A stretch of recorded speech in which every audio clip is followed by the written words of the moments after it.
Hello YouTube viewers, thank you for tuning into my channel today. And I'm here in the closet that I had organized this week. I posted a video of it and I did like the way it looked, but now I had a change of heart with this section here. This is where all those other little shoes were. Remember the miniature shoes that I have?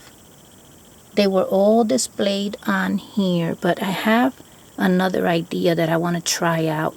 So before I do that, I wanted to tell you about what I had done here.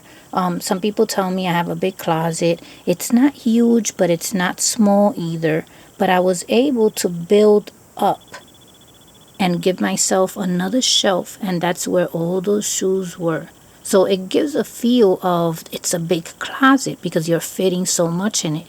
But it's because I built up. So I have that wall unit, right, with 2 floors.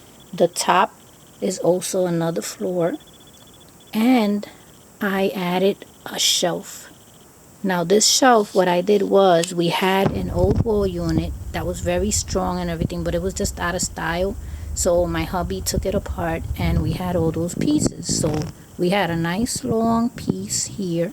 And what I did was I took some nice contact paper. It's a wrapping paper, but it's very thick and beautiful. Look at that. Look at those designs, the flowers, the leaves. Who would say that that was a piece of plywood? And it served me well for all those shoes that I had on here, plus some other items like perfumes and stuff like that.